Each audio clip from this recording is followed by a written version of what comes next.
Bab 2720. Cerita Sekte Pedang. Pak Tuasu mengolok-olok Sekte Pedang dengan nada suaranya. Jika ucapan ini menyebar sampai lokasi di dekatnya dan jika itu terdengar sampai ke telinga kultivator Sekte Pedang, maka mereka akan dalam kesulitan.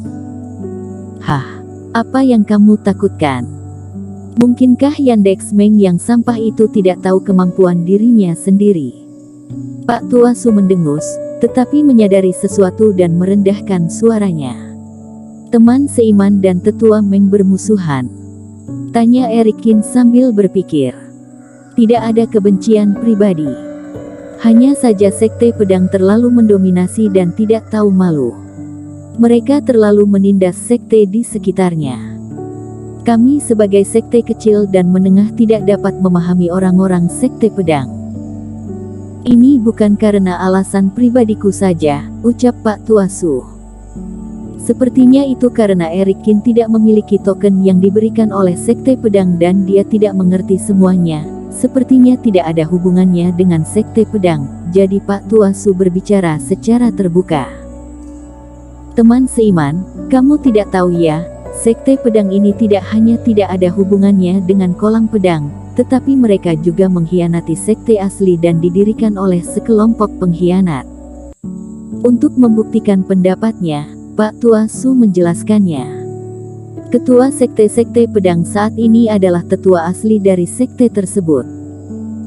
Kemudian, ketua sekte dan wakil ketua sekte dari sekte tersebut meninggal dengan kejam dan tiba-tiba dan dia baru bisa berhasil. Lalu, untuk mengasosiasikan secara paksa dengan kolam pedang, sekte itu bahkan berganti nama menjadi Sekte Pedang. Setelah berbicara sampai di sini, wajah Pak Tuasu tampak menghina. Jika nama sekte diubah sesuka hati, tidak ada yang punya pendapat. Erikin bertanya dengan rasa ingin tahu. Sebuah sekte telah berada di sekte untuk waktu yang lama, nama ini sangat penting. Tiba-tiba berubah, takutnya para kultivator di dalam sekte tidak akan setuju. Makanya Sekte Pedang tidak tahu malu. Pak Tuasu mencibir. Coba tebak apa yang dilakukan ketua sekte ini. Ketika kolam pedang dibuka ribuan tahun yang lalu, dia menciptakan penampakan diagonal langit dan bumi di jalur pegunungan Roh Emas. Aku tidak ada di situ pada saat itu. Aku mendengar dari para kultivator yang aku lihat mengatakan bahwa cahaya emas menyala di tanah dan mereka mengembun menjadi 3 karakter Sekte Pedang di atas kolam pedang. Setelah itu, cahaya emas ini semua terbang ke arah Sekte Pedang, sehingga Sekte Pedang ini segera mengumumkan perubahan nama dengan alasan telah diakui oleh kolam pedang. Apakah baik bagi mereka untuk melakukan ini? Erikin bertanya. Tentu saja. Disinilah nilai token Sekte Pedang, kata Pak Tuasu. Setelah Sekte Pedang berganti nama, dia menggunakan persetujuan kolam pedang sebagai alasan untuk membasmi beberapa sekte terdekat yang bisa membuat token kolam pedang dan memerintahkan secara ketat bahwa butuh 1 jam bagi semua sekte terdekat untuk membuat token untuk memasuki kolam pedang. Hanya token mereka yang bisa digunakan untuk masuk ke kolam pedang dan tetap berfungsi sampai akhir pembukaan ini. Ternyata ada cerita seperti itu di baliknya. Erikin juga sedikit terkejut. Tidak heran dia melihat token kolam pedang ini. Meskipun agak misterius, tetapi seharusnya tidak sampai bertindak seperti ini, sehingga sekte lain telah menghabiskan 100 tahun dan ribuan tahun untuk mempelajarinya. Ternyata Sekte Pedang memiliki kualifikasi untuk menjual token. Asalkan bersama dengan orang-orang besar yang tidak bisa diprovokasi sembarangan dan ada sekte Lingtian di belakangnya, siapapun yang ingin masuk ke kolam pedang harus merogoh kocek yang banyak dan sumber daya mereka untuk membeli token. Sekte Pedang ini, bagaimana mungkin tidak menghasilkan banyak uang? Namun, mereka begitu sombong sehingga Pak Tuasu dan yang lainnya kesal, sehingga tidak sulit untuk memahaminya. Biar ku beritahu teman seiman, bahkan jika aku dan yang lainnya memenuhi syarat untuk memasuki kolam pedang dalam waktu 1 jam. Itu juga karena keluarga dan sekte kecil seperti kita yang bersatu dan berjuang untuk mendapatkannya. Jika tidak, sekte pedang akan sepenuhnya menempati kolam pedang dan kita tidak akan mendapatkan apa-apa selain sedikit buah spiritual roh emas. Pak Tua Su mengatakan ini dengan menghelakan napasnya. Mungkin, kali ini akan sedikit berbeda. Eric Kin tersenyum dan menghibur orang lain. Tetapi Pak Tua Su hanya tersenyum, jelas tidak menaruhnya di hati. Segera malam tiba dan mereka berempat berhenti sementara. Tempat ini masih sekitar 30 mil jauhnya dari kolam pedang dan buah spiritual roh emas tumbuh berjarak 10 mil jauhnya dari daerah ini.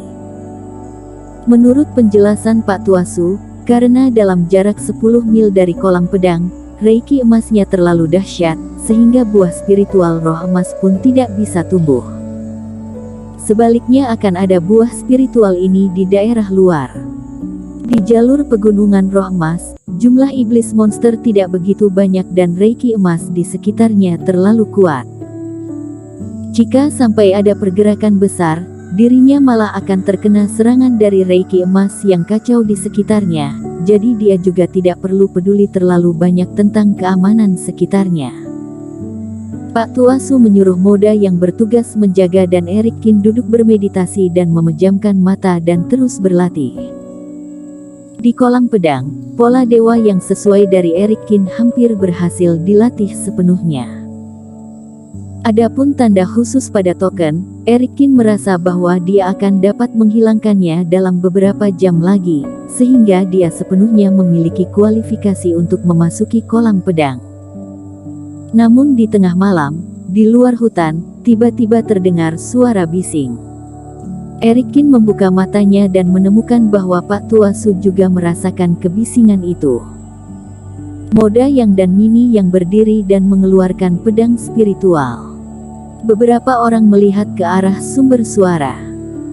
Mereka melihat seorang lelaki tua dengan brewok dan dikelilingi oleh 6 kultivator yang memotong ilalang di pegunungan hutan dan muncul di hadapan mereka. Pak Tua Su, ternyata ini kamu. Aku tidak menyangka kamu masih hidup dan berani memasuki jalur pegunungan roh emas. Kedua orang itu jelas saling kenal. Lelaki tua dengan brewok ini langsung mengejek Pak Tua Su setelah melihatnya. Hehe, monster berbulu bermarga Zhang ini juga masih hidup, bagaimana aku bisa pergi duluan? Pak Tua Su, meski orangnya sedikit, tapi dia juga tidak membiarkannya bertindak sembarangan. Gigimu masih tajam juga, tapi sayangnya sekte Luopo milikmu semakin payah. Hanya ada 2 murid yang tersisa untuk mendukung sektemu itu. Dalam beberapa tahun, aku khawatir sekte Luopo akan hilang juga. Aven Zhang menyentuh janggutnya dan mencibir.